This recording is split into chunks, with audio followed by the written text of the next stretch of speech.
So, we're going to talk about AI, which is certainly at the forefront of a lot of people's minds these days. And Schwab recently came out with a study, a research report, a survey with a lot of your clients talking about how are they using AI. So, I'd love to start there. Can you give me a high level overview of what you found? And is there anything in that report that was, let's say, shocking to you? Yeah, we've been actually looking at how advisors are thinking about AI for about 3 years now. So just looking at the sentiment from changing from, as you can imagine, skeptical to optimistic and really absorbing it into their practices. So we're seeing right now around 63% of advisors are using AI in some capacity in their business. Only about 10% are saying they're really fully integrating it into their strategy. And 30% are saying they're really experimenting. So that's not a big surprise, right? That's probably good. You have to start experimenting with things to learn how to use it, but most firms do want to start moving from that experimental phase more into a strategic phase. So I think that's going to be a big area of emphasis for us as we're talking to the industry this year. Mostly, this isn't a big surprise. 2025, I would classify as the year of the note taker. But what I do like about that is most firms did see a real ROI on that investment in terms of saving hours of work every week. And I think that is a good way to see in real life a success story around AI just to start with. So let's talk about what does strategy mean here when it comes to Yeah. AI? Because you mentioned note takers, so we're dabbling, we're using those, so we're doing some of these little tool things that AI can do. But when people say I've got an AI strategy, and I'll even start there, should we think of AI as I need an AI strategy, or do we think of it differently, like I need a strategy in an AI world, but I AI is mean, a tool thing? How do you think about maybe that? maybe I'll back up just a little bit and just talk about this moment in time we're at right now because it's really hard, I think, for us to get our heads around it. And Mhm. for anyone out there who's listening that kind of has dabbled or maybe dabbled a little bit using the free models, we're really not seeing the full level of what's happening right now. So for like all of history around technology, there's been something called Moore's Law, which is how you measure the level of technological improvement. So historically, for the last 50 years, we would see a doubling in capabilities every 18 to 24 months. And that was true through Mhm. everything, like through the internet, through computers, through smartphones, through social media. And what is happening right now is we're seeing a doubling in AI capabilities every 6 months. 6 months, doubling in capability. And some people would say that's 4 months.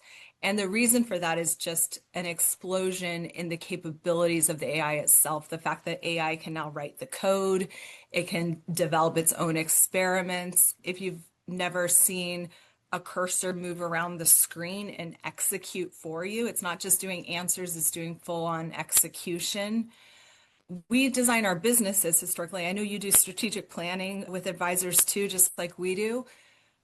Typically, we do a 3 to 5 year plan. So if technology is doubling every, 2-ish years, you can have a pretty accurate plan.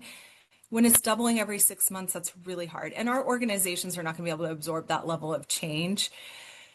But I do want people to really start thinking that is a sea change that is coming across every single industry. And we are seeing that a little bit, just like with some of the market reactions to things and other things like that. But this is why I really do want everyone out there to start thinking it's time. It's time to start approaching this. It's not just something in the IT department or one person in tech can figure out for you. I would challenge every single person within a firm to say you need to develop AI fluency.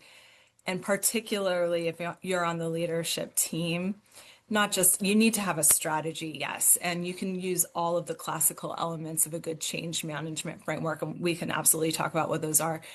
I would really like to see you using the tools and modeling that for your people because it's coming, it's going to be really important to be able to reap some of those benefits too in your business. And this is across every single business. I just happen to really want to help the RA industry figure this Right. out. So I agree and hear everything that you're saying there. And oftentimes when I say something similar to that to an advisor, they'll say, yeah, I've heard this before. I heard this with the internet. I heard this with robo advisors, and things will move slower than people like you and I would suggest that they might move. So, do you think AI is materially different from, say, the commercialization of the internet? And it's definitely materially different than robo advisors for sure. So, is this like AI is like such a different animal that we can't really look to history for guidance on where this is going to take us? Is it that much different that we can't look at history as guidance? You'll get different answers, but I really believe it is. And here's why. AI with some of the releases that have just came out, so the latest releases from Anthropic, Opus 4.6, and Codex GPT-5 from ChatGPT, essentially what Mhm. everyone, that's still AI. the Yep. most well known in our Mhm. industry, according to the research we have released. It's just an absolute sea change. So if you're just using the free models and trying it out, you just haven't seen really what it can do. So AI is now writing the next AI, right? Claude Code, which is pretty technical and not for most people that are not really tech people, it wrote Claude Cowork in 10 days and it was ready for release. Like, and that's the less technical version that looks really user friendly. So I will just say, I do think this is an absolute watershed moment. I think some of the advisors are right a little bit because we have a lot of regulatory frameworks. We Mhm. are absolutely a trust-based business, relationship-driven business. I don't think those relationships go away.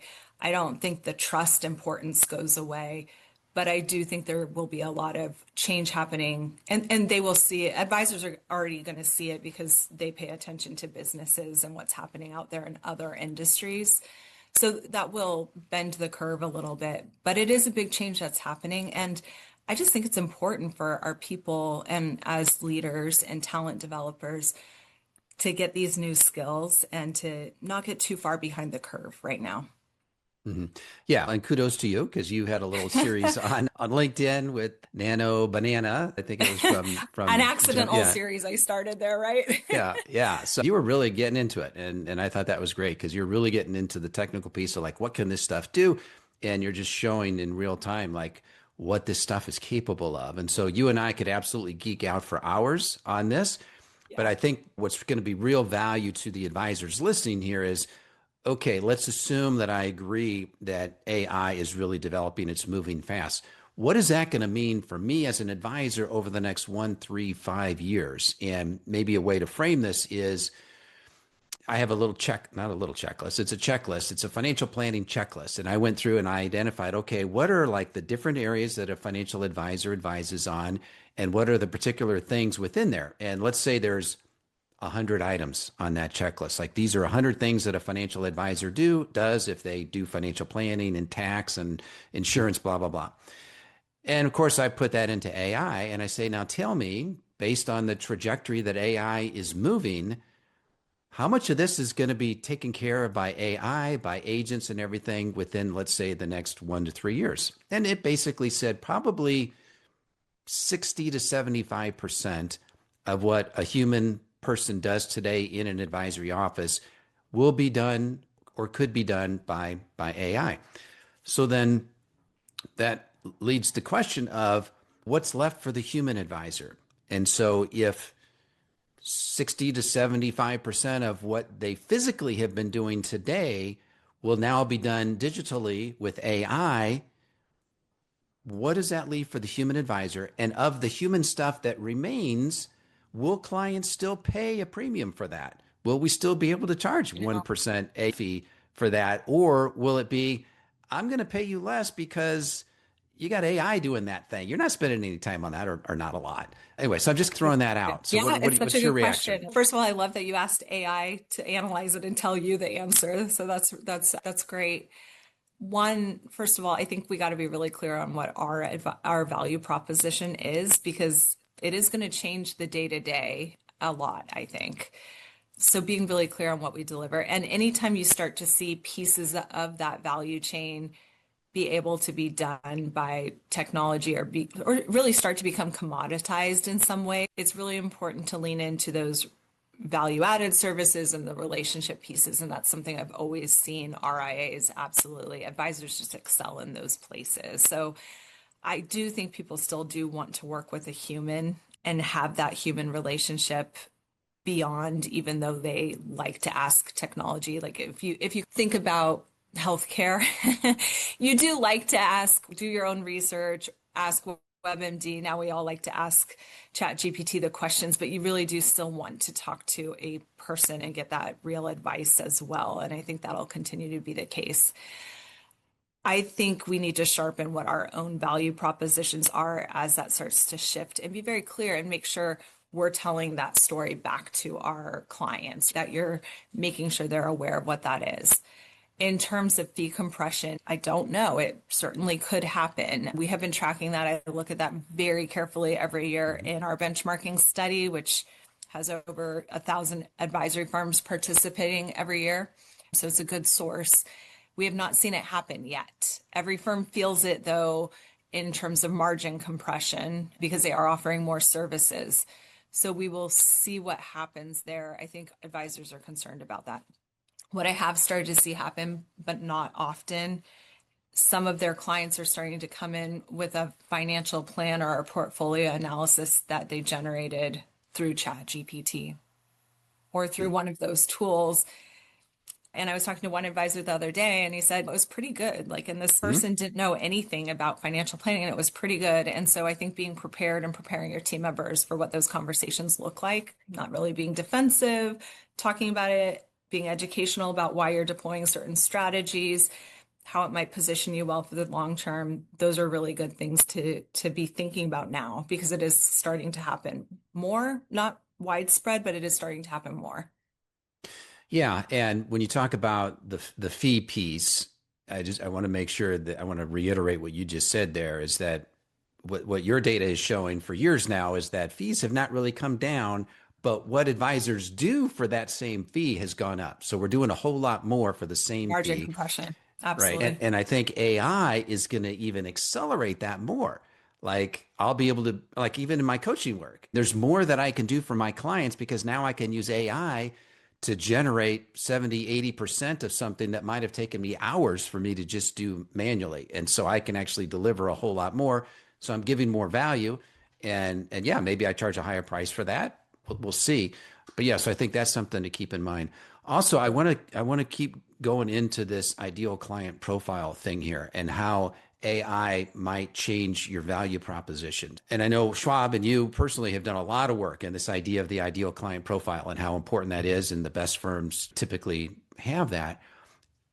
I have a belief that who we should be targeting going forward as a result of AI is probably going to shift. And I'd love to get your feedback on this.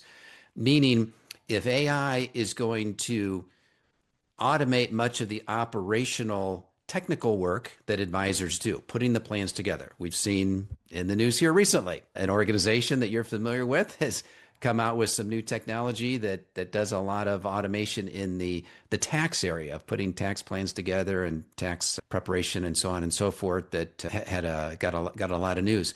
So we're starting to see stuff like that happen. So what I'm thinking is as AI and the agents do more of the technical work, then what's left for the advisor to do?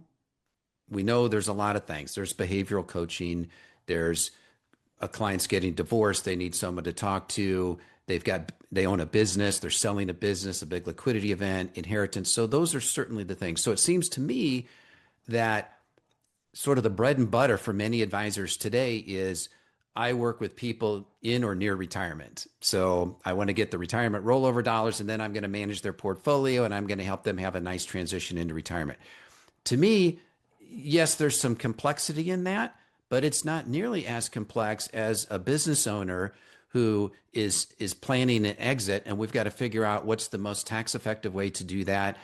The advisor can be part of the deal team. There's a lot of complexity with that. How do we structure trust and so on and so forth? Somebody's got to quarterback that. So it seems to me that for the advisors that are going to be most successful going forward are the ones who will move more into the complexity layer of working with clients in And so that's a segment. Like I'm not necessarily segmenting, oh, you got to have $3 million dollars or you got to have $10 million dollars in assets. It's more about I want to know what your complexity is because you'll pay someone for complexity because no AI is going to give you the wisdom that a human has. You can certainly bounce ideas off of it, but you need a human who's got the ability to interpret that, to apply some judgment under uncertainty, that sort of thing. So just I'll stop there. I don't know if you have any No, reaction to that. great question. So we have in advisor services 16,000 firms today. So we see all the different business models, right? So we do see we have family offices who custody with us. I have another business in my organization called Family Wealth Alliance. I don't know if you're familiar with it. I It's am. just, Yeah. are you? Yeah. So Yep. they're Yep. really a community and they share a lot of insights around family office Mhm. specifically. And we do a lot with ultra high net worth too. And we're launching some new services there too. So a lot of what you're describing around the complexity, absolutely true. And I think a lot of advisory firms have a segment that deals with a lot of complexity. Some don't want to. That's not their business model, and that's fine as long as they're clear on their business model, like you and I always say, and their ideal client persona. But there is a lot of that complexity. We certainly already have some pretty remarkable tools that can help from an AI perspective, even and at Schwab, with some of that analysis and that complexity internally. We're already seeing some things like reading an estate document that a human would have taken 45 minutes to an hour, and now we can extract the relevant pieces of information in 2 minutes. So we're seeing Mhm. some of that, which is a true benefit. I think people still do want to work with a person who understands them and their entire financial picture and all of that complexity. We say this all the time. Your value is not obvious. Your value is not obvious. You have to be crystal clear on what your value is that you are delivering. And that's going to be more important in the future as AI can do more of those tasks. And we have AI Mhm. replacing tasks, which is what it's already doing. We are moving right now from AI being able to answer things and do simple tasks to execute work. What we see from our research is only 9% of firms are using agents, 28% want to. I think that will grow very rapidly. I think that's going to change much more quickly. But as that starts to happen, as those agents, and if we want to talk about how agents can execute things so differently than humans, we can, work will be able to be done quickly. It won't take as much human doers. It will take more human overseers. So we need to be crystal clear about what our value proposition is because our value is not obvious, right? We need to be able to justify, and our clients are going to be able to need to see what they're paying for because it's going to look different than it did in the past. Yeah. So we're going to do a little thought experiment here. This is a question that I've been asking a number of people, and I'd love to get your answer to this question. The scenario is I'm a world famous author. I've written multiple best-selling books, and I've spent each book takes me 2 years to write. Now I've got AI, and I decide I'm going to prompt AI to write my next book. It took me a day to write my next book because I used AI to prompt it. Are you, Lisa, are you going to pay as much for my AI written book that was overseen by me, that only took me a day to write? And let's say it's of a similar quality as my previous bestsellers that took me 2 years to write. Are you going to pay the same for that AI generated book that took me a day versus my previous bestsellers that took 2 years to write?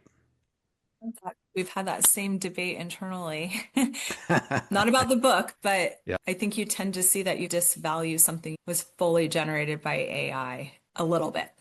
I think the process is really important from a personal perspective to go through that process because you can be more creative than the AI, which is taking an amalgam of training material that has been generated.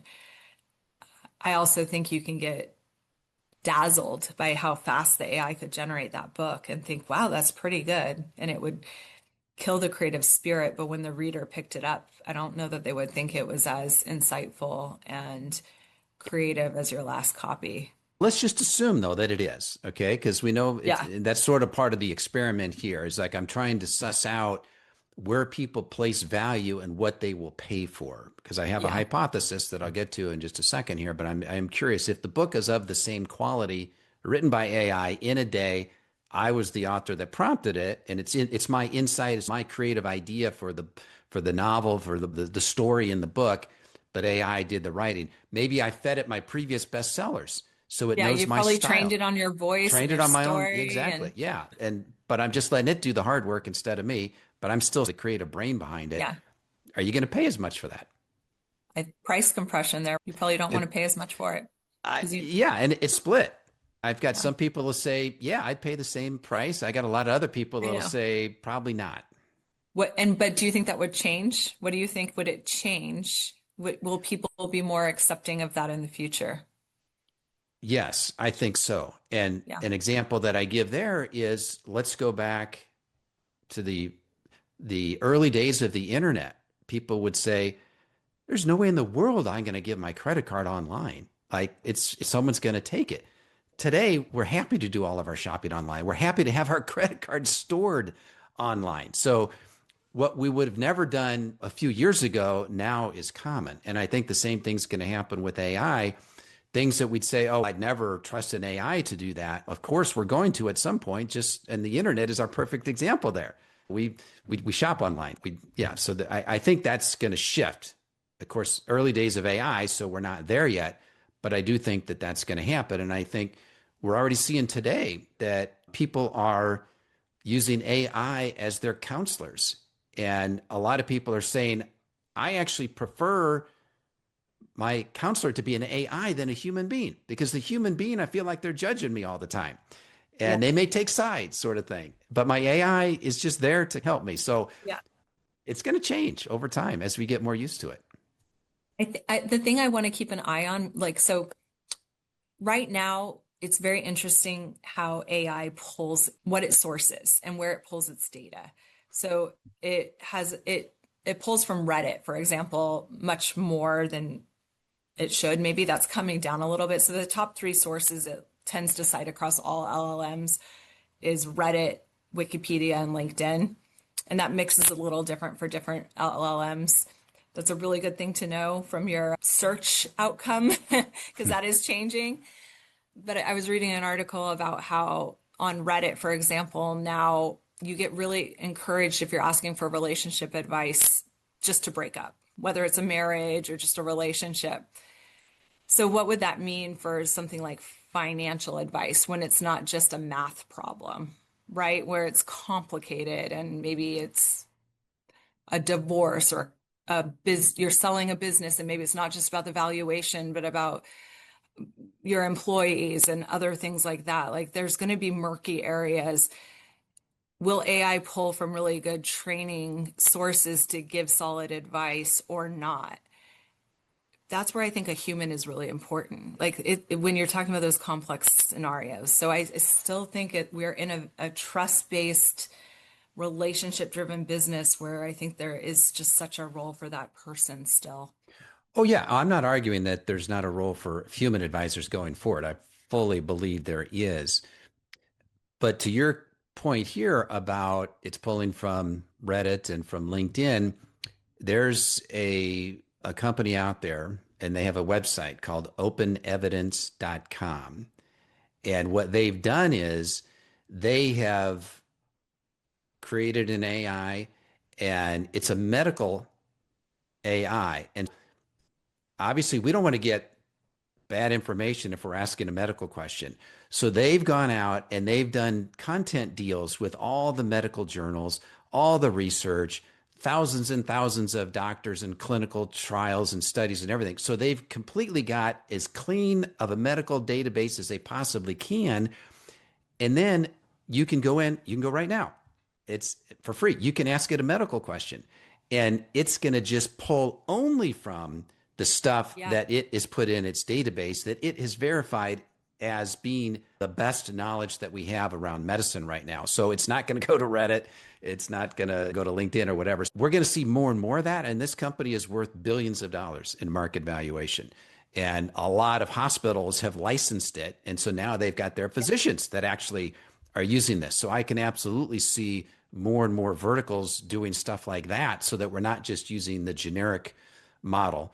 And then, of course, any individual company, any financial advisory firm, they can put all of their transcripts that their note takers have taken from client meetings, put them all in your closed database and just have it pull from that to identify trends and patterns and that sort of things. I mean, the opportunities Great here are just example, that medical. Yeah. yeah, are just endless. And of course, we're going to see that in financial services at some point as well. So I think every vertical is going to come up with something like that. The psychology field's going to come up with that. And maybe some of that stuff's already out there. But open evidence is the one that I came across here that is a multi-billion dollar company just for the medical field. So yeah, so getting back to where does this leave the financial advisor? Okay, so I think we all agree we've got to continue to use AI to help automate and use agents for the technical piece. So while we're on that one, whose role is that? And what I mean is, should each individual advisory firm sign up for their own tools and try and find best of breed and get the best note taker and blah, blah, blah? Or is it going to fall back on firms like Schwab, who are going to integrate it at the custodial level? And I'm not suggesting this is either or, it's a both and. I'm sure at both Mhm. levels it's going to happen. But from your perspective, from the custodial perspective, how do you guys think strategically about what your role is in integrating all the different things that AI can do to make it easy for the advisor to just plug in with you guys as a custodian versus each advisory firm having to plug and play their own AI tools and try and make it work? So we really think about AI from three perspectives. One is what we're building at Schwab for our own people to use to make it easier for them to work with advisors or whoever they're serving. The other is just purely what fintech is doing. So, what those note taker firms or others are doing, and those firms are doing some pretty incredible things beyond the note taking. They're adding a lot of capabilities pretty quickly, and there's many more. There's compliance AI, there's marketing AI. I don't want to get stuck on just the note takers. So we have relationships with those firms too, the fintech firms. And then we have all the integrations and things that we're building. And those already exist. We have a lot of API integrations with those firms. Some of the firms you might read about in the press get their data already from us, and we have integrations there. Advisors like to sometimes be able to have their own that they purchase, and sometimes it's connected into our systems too. So we're in pilot with some more right now. We have over 220 AI projects happening right now. So there is a massive amount of work. Some of it is absolutely mind-blowing what's happening. We don't talk about all of it publicly all the time, but we do help advisors think it out. So now, we've done consulting with advisors for many years. We are going into AI consulting to help with some of the things we've talked about just in this conversation. How do you have that strategy? How do you have a good vision statement that's going to help your people? How do you help them with this change management? That's something I hear from leaders all the time. How do you start to model that change and bring your people along? I think the next few years are going to be really emotional, and there's going to be people might feel like there's a little bit of identity crisis as their job, just like their job and what they've learned starts to change on a daily basis. How do we help them with that? How does the way we work with our clients change a little bit? Some of it'll just be in the back office and the clients will never know. And then some of it might look a little different there. And I think that's going to stretch leaders in new ways. And I think it's going to stretch advisors in new ways. And those are big questions. That's one of the reasons I want to get advisors together to share those best practices, because they get really good ideas also from each other. They could be using the exact same AI and come up with a brand new use case that is like gold. So it's not even a new investment, it's just a new application of something they already have. So I think that's also really important, is to be plugged into other like circles, like have your it's almost like a study group, but just have groups you can bounce ideas off of, because that is really important and that generates a lot of really good thinking as well. Yeah, and just to tag on to what you're saying there about as we're thinking about this AI, oftentimes it's It's best if you start internally. Like, let's use the AI for stuff inside that's not going to impact the clients, but it might make us a little more effective internally. That way, if we make a mistake, it's just within our own firm, it doesn't affect the client facing stuff. So experiment internally with it and then start thinking about, okay, client facing stuff. What are some ways where we might be able to use this AI to enhance the client relationship, to Yeah. increase personalization, that sort of thing? And that's exactly how most firms are thinking about it. Like, let's start Yeah. with us using it. And then we saw almost 60% say they think it'll be transformative and measurable to the client advisor relationship within a year. But they're just not really like feeling like it's in that part of the relationship a lot yet. So it's on the precipice. It's just they're not thinking that way quite yet. One other area I've seen it getting some steam lately, though, is onboarding new employees. So taking that whole Hmm. training manual and using that as like your whole data source, like we were talking about, a contained data source and having an LLM over it so they can query it with questions or have a customized onboarding plan based on their role.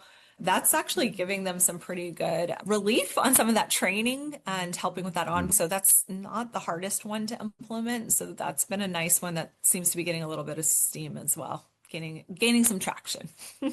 Yeah, and I know there's been a lot of talk about how AI is going to transform this, it's going to transform that. And let's talk about, what does that actually mean? And I was playing with Mm. AI on this. It's like, okay, if AI is going to transform the financial advisory profession, what does that actually mean? For if I'm an advisor and I'm like 3 years from now, my business is going to be completely transformed because of AI. What do you think, Lisa? Or what do you think that means? The beautiful thing with owning your own firm is you get to have some choices about what that looks like. I think what we are going to see a little bit more. So I can give you an example at Schwab. I'll give you a really quick example at Schwab. Our service org, which is where most of our people are, most of our cost for advisor services, we had record-breaking NNA. We opened 1.5 million new accounts, yet we were able to keep our headcount in service flat last year. And that's a variety of things. It's better digital, but we also have overlay to our knowledge management base that can help them pull really good answers. So LLM, like a knowledge assistant, and Hmm.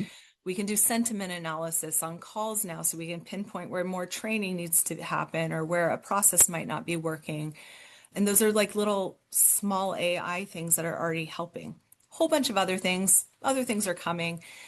But to be able to do that and have record breaking sentiment last year, advisors are happier than they've ever been. And we brought down our cost per account. So those are little things that I think are replicatable within advisory firms too. So I don't know that that means you're getting rid of all the jobs. You might just not be replacing, adding a whole bunch more expense. So we know 68% of cost within a firm is the people related expense. That might come down a little, and the way the people are spending their time might feel higher value. So that's like just to level set a little bit. It's a Hmm. little bit of, I'm just not the one taking I'm not taking the notes anymore. Maybe you don't need to hire as many people in the back office anymore. So I think that doesn't feel like a big change. That doesn't feel like quote unquote transformative, but I think we'll start to see that. I'm actually going to watch that pretty carefully, Steve, in our benchmarking. Right now, we see back of the napkin is you hire a new role for every $400,000 in revenue. And that's really back of the napkin. It's really different for different Right. firms, but people love those back of the napkin ratios. Will that start to change? I think it might. I think you might not need to hire as many roles, which is good because we've had a talent shortage in this industry for, I think, ever since I've been talking to you. Right. Yeah, yours. Yeah. And Yeah, I'm glad you brought this particular point up because I think it's a very important one in that we have been talking about we're going to have a shortage of what, 70,000 exactly. advisors Yeah, over the next X number of years. And I'm yeah, thinking, I don't think so. I think to yeah, your very point, I think AI is going to enable us to do more without adding more people. yeah, And the example you just gave pointed that out. So I definitely think that's going to happen. I think it probably partially explains this jobless expansion in the economy here that we're experiencing, where GDP growth looks like it's pretty good, but the job market is super weak. yet the economy's still expanding. So companies are growing without adding new people. They're not laying Yeah. off people. Some are, of course. The net number is not a huge amount of layoffs across the economy. So, yeah, so that's a very interesting dynamic. It also may be that we're obviously very early innings of AI, but maybe we're almost in the eye of the storm in the sense that things are actually pretty good right now because we've got the benefit of the early days of using AI to make things more efficient, but we don't have the potential downside of clients feeling like, oh, I can do this myself, at least at some level, because the technology is so easy now because of AI. So we'll see what develops there. But yeah, getting back to the advisor's value proposition and their ideal client going forward, thinking strategically here. So we talked about complexity, which I think is going to be a key thing. You brought up your family office work that Schwab does. Absolutely. That I think is going to become even more valuable to be an advisor working with those folks because I think AI and everything that is going on in the world is going to make a trusted human advisor even more valuable, certainly at that level. I think another key thing to think about is what I would call decision velocity, meaning how frequently does your client have to make important decisions? So let's look at the retiree example that I gave a little bit ago. Once someone's retired, there's not a huge number of decisions that they're going to be making about their financial life. Oh, maybe do I do a Roth conversion or whatever, or do I do a QCD or whatever? Sure, that stuff's going to happen. But compare that to a business owner who has to make multiple decisions. Do I sell some equity? Do I do debt financing? Do I sell the company? Do I recapitalize? What do I do with private stock? So on and so forth. So they've got lots of decisions. So as I think about strategically, if I'm an advisor today and I've got a 10, 20-year runway, I'm thinking who are going to be the people that will pay me as a financial advisor regardless of what happens with AI. And I'm thinking it's the people that will continue to have complicated life situations. And I say life meaning life transitions and then also complicated business decisions, but just a complicated life where they need a lot of help. Second would be they've got frequent big decisions that they have to make just because of the kind of life that they have. And then I'd say maybe a third would be high consequence. And again, probably gets back to people with higher net worths, like any decision I make, we're talking bigger dollars here, bigger impact. So anyway, I'd love to get your feedback on that. So thinking more about those variables versus how we might typically classify clients. I like how you're framing that up. And you're making me think of a Cerulli stat I was just reading the other day that ultra high net worth segment, and I think they were calling that 5 million plus of investable assets, is growing pretty rapidly. So 9.8% per year CAGR. So that is a segment that advisors are uniquely well positioned to serve with those kind of complex non-obvious decisions that you're talking. Mhm. How do I structure this trade appropriately so that it's going to be beneficial and good for my taxes? Like all sorts of intricate things that need to happen intraday. Like the things advisors do sometimes that their clients aren't even aware that they're doing are really good for them. So that is a growing segment. It's one we're paying a lot of attention to as well, with building out some more resources for advisors to start incorporating as they go into that value proposition even more deeply. But again, I would go back to what you and I were saying at the beginning here, Steve, around your value is not obvious. So when you are doing all those things, I think advisors do so much for their clients that their clients often know nothing about. So does that mean once a year you sit down and you go like, let's just review, like, here's all the things we did that were really beneficial. And by the way, we also do these other things. Just a little bit, not to be boring, not to like pat themselves on the back, but just going like, let's go through the wins we had this year and some of that kind of stuff, because your value is not obvious. And if you're not making sure that you're clear on what that is with your clients, you could be more exposed. Yeah. Oh, I agree 100% with that. And one of my businesses in partnership with Mitch Anthony is we've got a tool that actually shows that. We call it the financial Yeah. lifeline. And essentially it's a timeline, and you can start the timeline when the client became a client of your firm. And along the timeline, you basically plot icons that show these are the things that we did in January of 2019. And here's what we did in March of 2019. And then also it shows going forward. So from today forward, here's all the things that we are planning on helping you with.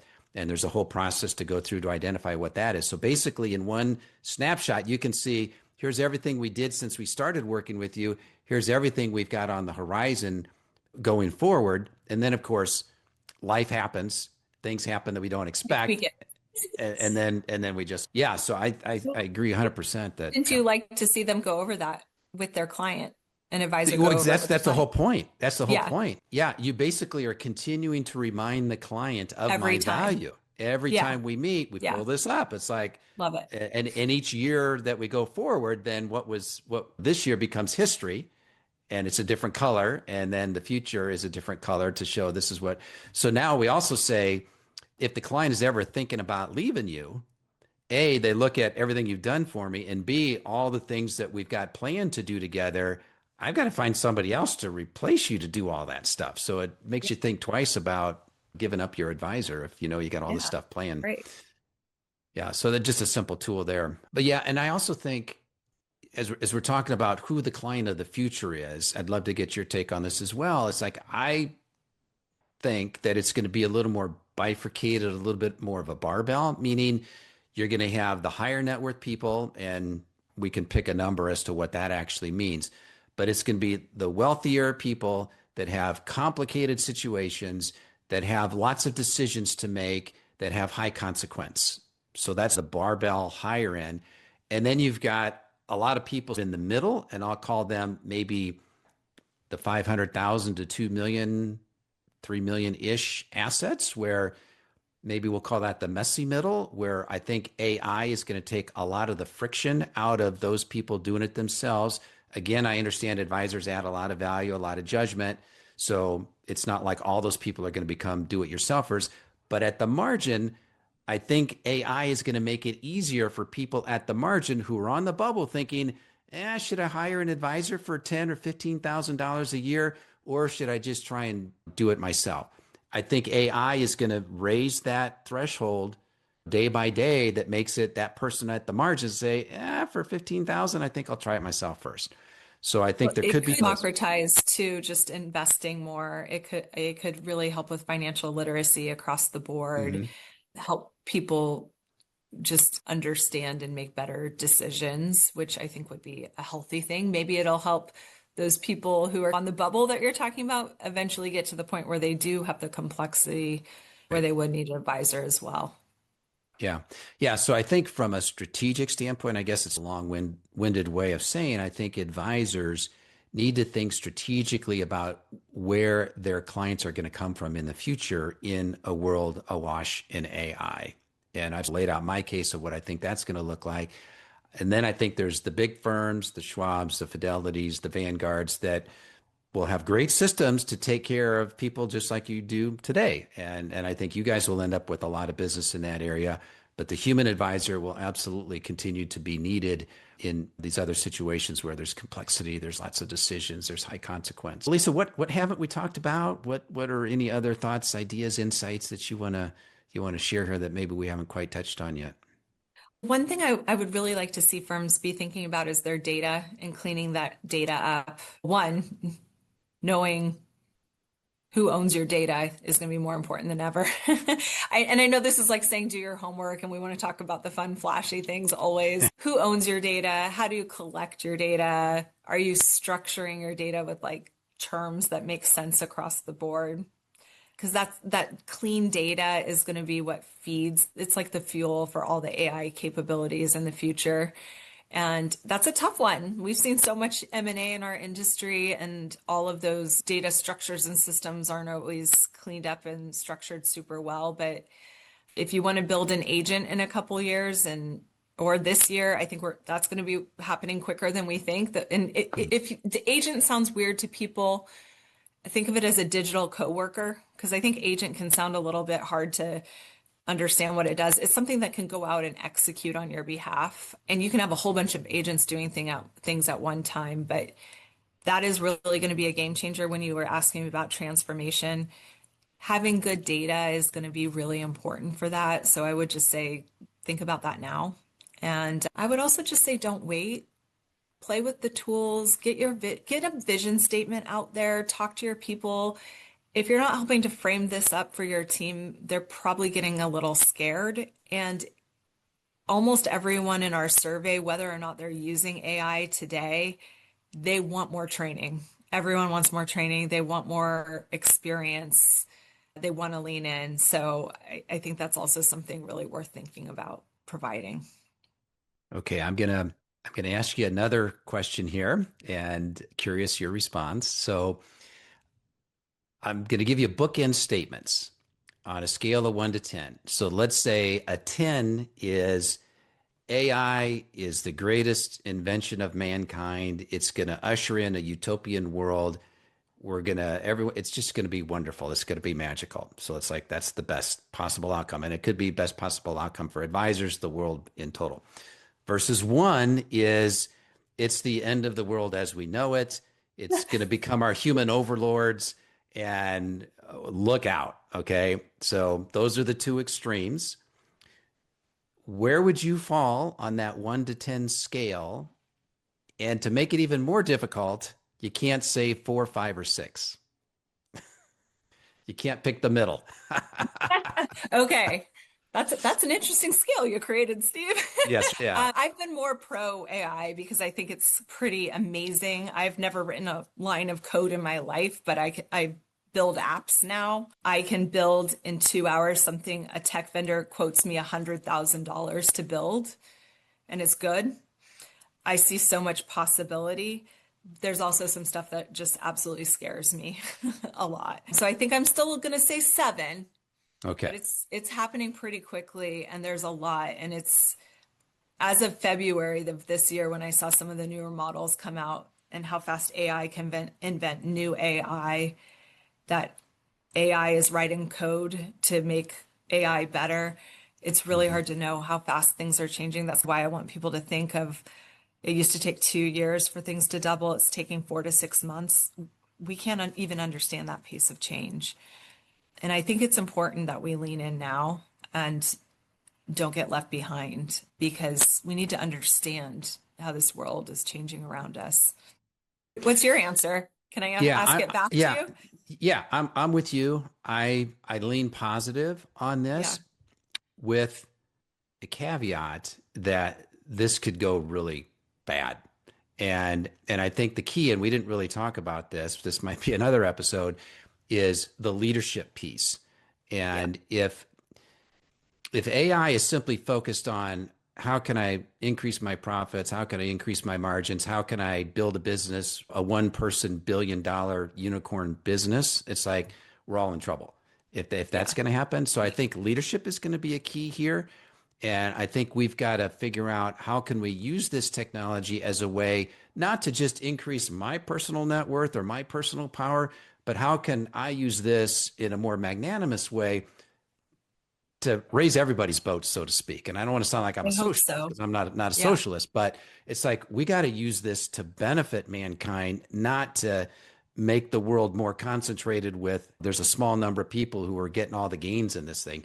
If that's what's going to happen, it's going to get a lot worse before it ever gets Yeah. better. So leadership to me is so critical. Yeah. The ethics, the responsibility, the way we keep track of what these tools are doing, the way we share the benefits. There's some ethical mind-bending questions that a small number of people are making decisions around. So I think it's real, and that's another great point is as leaders, we should lean in on all trying to take a little piece, our little corner of responsibility. Yeah, for sure. Lisa, as always, this has been great. And I'll put a link in the show notes here at stevesandusky.com to be able to direct you to get the report. Of course, you can go to what's the link for Advisor Services to actually get a copy of this AI report you guys put On together? about schwab.com. Yeah. Yeah, perfect. All right. Lisa, appreciate it and look forward to the next conversation. Thank you, Steve.